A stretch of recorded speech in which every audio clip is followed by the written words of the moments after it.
welcome back to my channel. Today I thought I would do a homeschool curriculum review. I get asked often, what do I use for a curriculum for homeschooling? And so I thought I would make a video. Just a little bit of backstory. When my oldest two were 2 and 1, we moved to Morocco. I always wanted to homeschool, but once we moved to Morocco, I felt like at school age, it was really important for them to go to the local school and be immersed in the culture and the language. They did Arabic half a day and French half a day. It was really great, but by the time they hit 2nd grade, it was pretty challenging, and I felt like they were kind of losing some of their childhood. So I felt like it was time to bring them home and homeschool them. Now, we didn't want to leave Morocco, and the challenge of getting curriculum in Morocco was pretty huge. So I was trying to find online something that was easily accessible and also inexpensive. And so I started typing free homeschool curriculum, and this is what came up.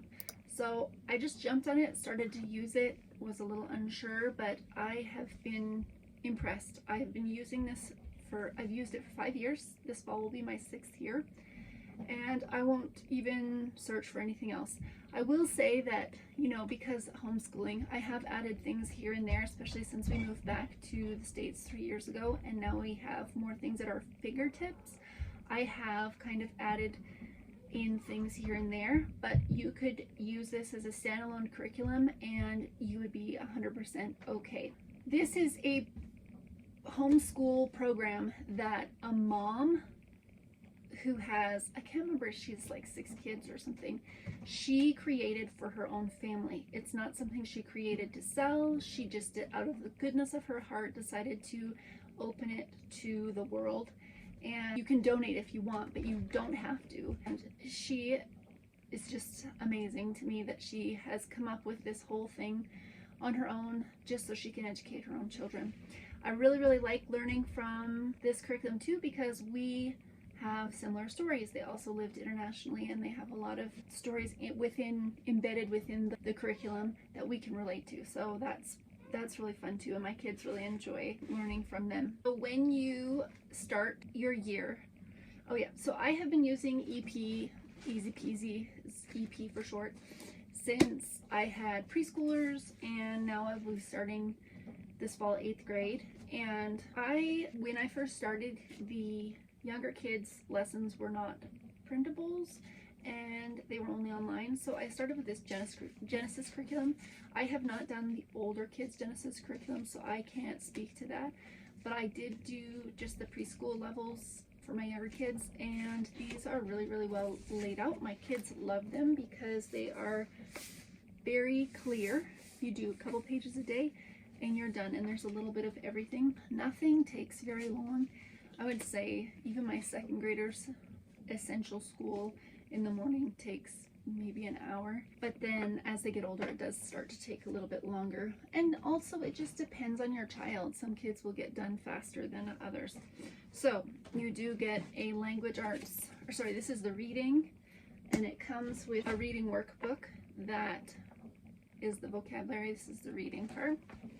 You get a math book, which comes with a parent guide or lesson guide.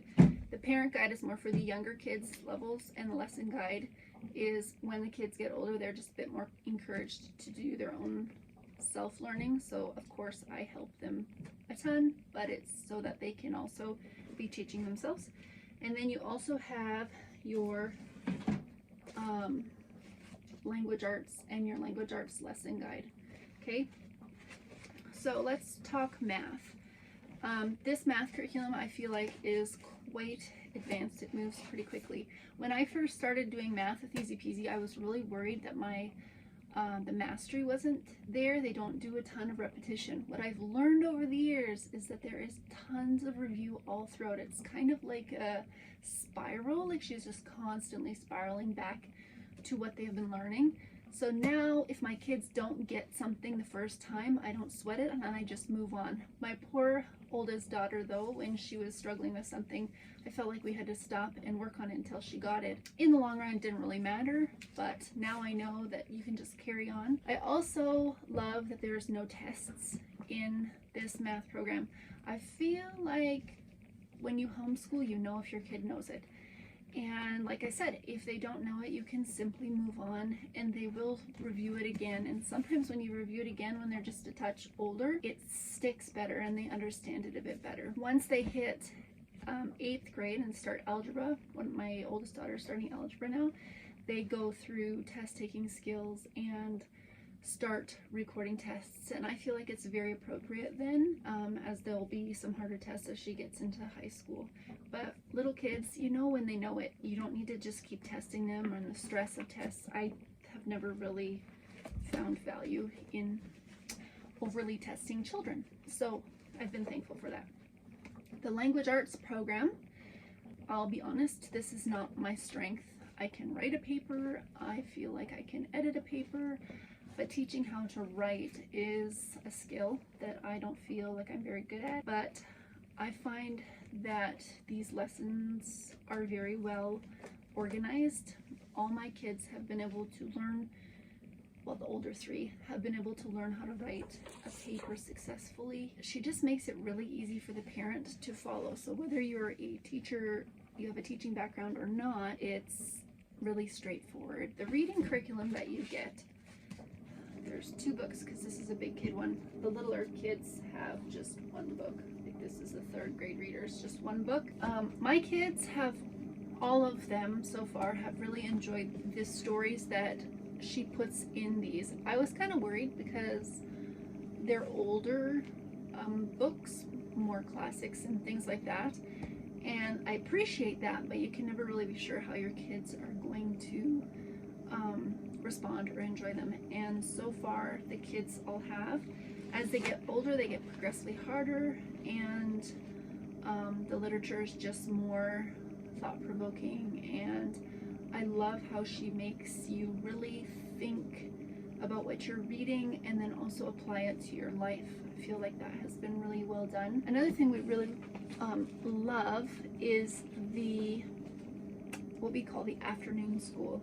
The afternoon school is when we do our history and our biology, our history and our science. This year is biology. So there is a 4-year sequence of history and a 4-year sequence of sciences, and you do the 4 years, then you do them over again at a higher level. So you have your biology here. I have level 1 to 4, and then you have your biology level 5 to 8.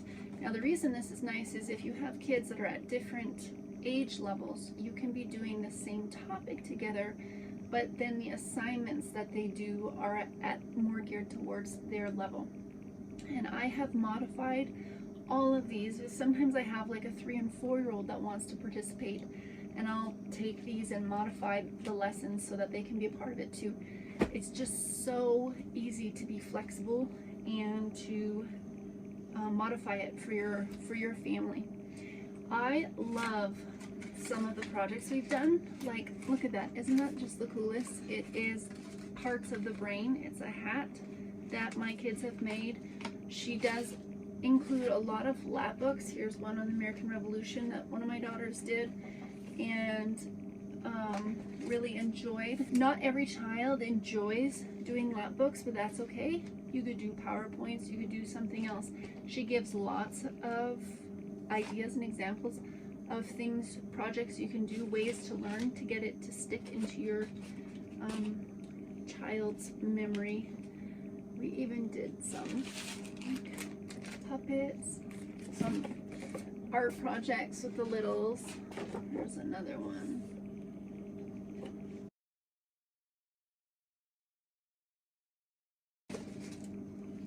Another one. This one was about earthworms. So this curriculum also includes a computer component, an art component, and a PE component, and a music component, and they rotate throughout the week.